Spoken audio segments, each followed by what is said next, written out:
canon at this point, I feel, is just another barrier for these activists to break through. And that's why you need nerds in charge. Nerds care about canon. They know the assignment.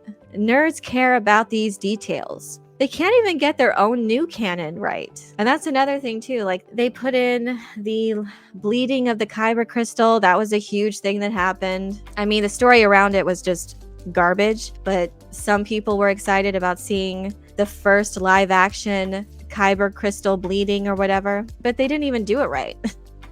They didn't even do it right according to their own Disney canon, and it looked dumb. If you had a nerd in charge doing it, it would have made sure that, one, it was consistent with what has been established previously in regards to bleeding Kyber crystals, but also they would have made sure it looked cool. Did anyone really care? I know some people, just like a few people online were like, ooh, the live action lightsaber crystal bleeding or whatever, but I mean, when the story is so bad, it doesn't matter. I'm not a huge fan. How do y'all feel about, where do y'all stand on the Kyber crystal bleeding? That's a Disney thing. I don't know. I feel like it could have a place. It could have had a place in Legends. I feel like it seems kind of close enough. It seems the fandom's kind of split on that. That I get why some people would seem that it's cool. Before, like, dark side Force users would mostly use synthetic crystals, which I was fine with. I don't know, that seemed fine. I get that it looks cool though for a fallen Jedi if they have this connection to their Kyber crystal.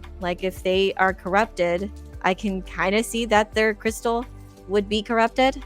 I feel like it's just over dramatized. I liked where it was before. It had a more mechanical explanation. I was fine with that. But yeah, there are people that like the more like spiritual like connection to the Kyber crystals themselves. I've seen it before in the Jedi Survivor game, the lightsaber bleeding thing.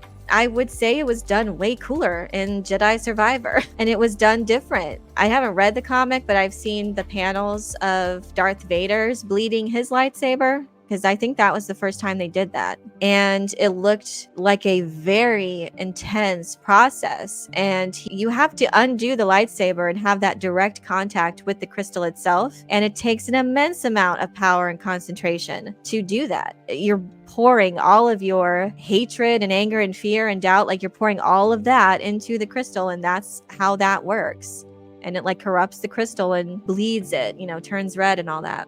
Now in Jedi Survivor, it was cooler. So, I mean, even if you're going to do that, you're not even doing it right for this. Isn't bleeding a lightsaber supposed to take intense meditation and connection with the Force? Yes. And the way it happens in the show, it looks like it just happens on accident or incidentally. She looks surprised that her lightsaber is turning the color it is. There's no concentration. There's no intent to bleed the lightsaber. She doesn't know what's happening.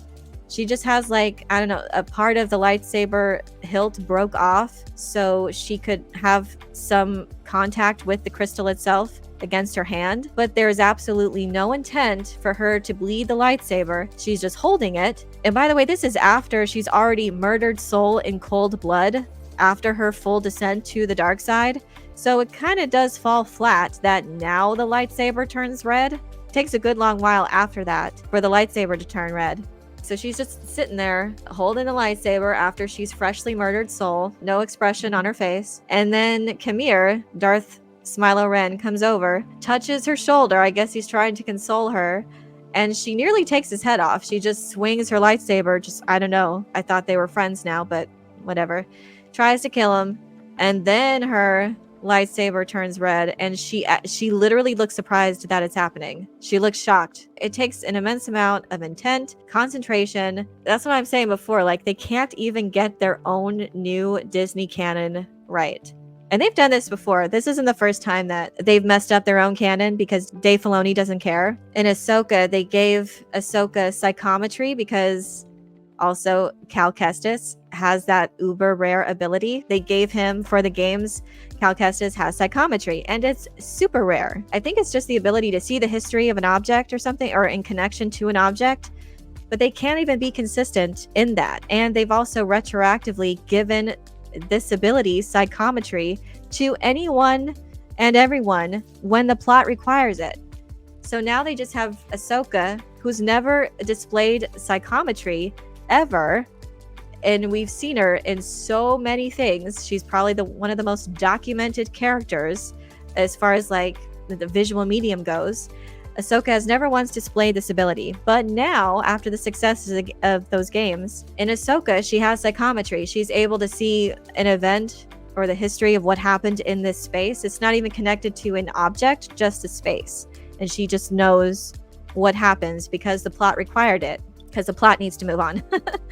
And also, I think they retroactively gave psychometry to Rey as well. And now they explain that what was happening to her in Force Awakens when she touches Anakin's lightsaber and has that vision, that's psychometry, that they later retroactively gave her that ability.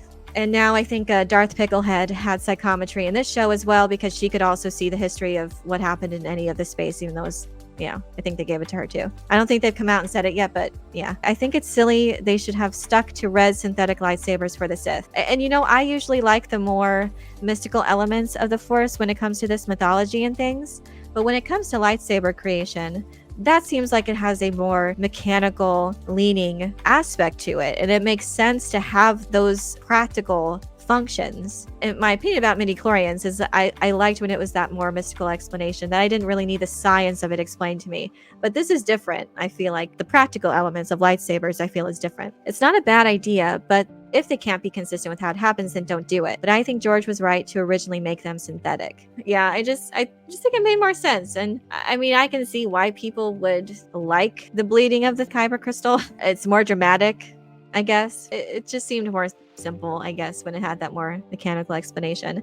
Yeah, wasn't the saber already damaged? By the way, how is a lightsaber working perfectly when it had sustained damage that exposed the crystal? That's a good point. And again, nerds would have thought of that. Nerds care about those details.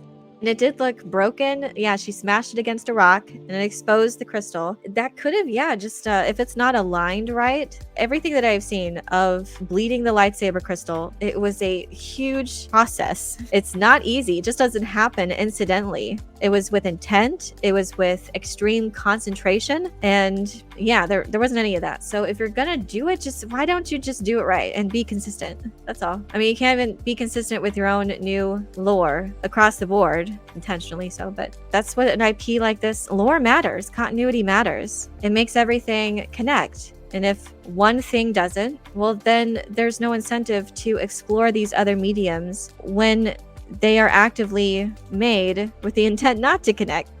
Her descent to the dark side is incredibly superficial and unearned. If you're going to make that the big dramatic moment in the final episode, you need to build it up throughout the show.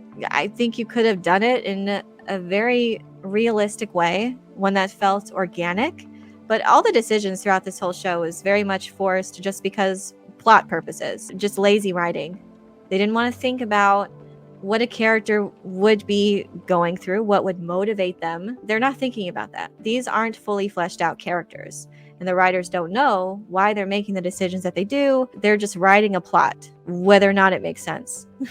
They don't really say if it's the first Force choke, but they definitely imply it. If lore doesn't matter, there's no point in any of it. Lore creates the framework and rules of the world that make a fictional universe separate and unique as a setting for stories to make sense. This is what an IP like this is based on. This is its foundation, the rules of its universe. That's what makes it unique. It's what makes it interesting. It's what makes fans want to dive into all of these different mediums connected to this universe. Lore matters. Canon matters. And the people in charge just don't, I don't know, it's just they're lazy. I don't even know what Dave Filoni's job is. You have one job. This is an embarrassment to him as much as it is to Leslie. There is no lore in Dave's world, only mythology. Yeah, it's unfortunate. I don't know how someone who almost despises lore, he just doesn't care about it, can be in charge of this mythology.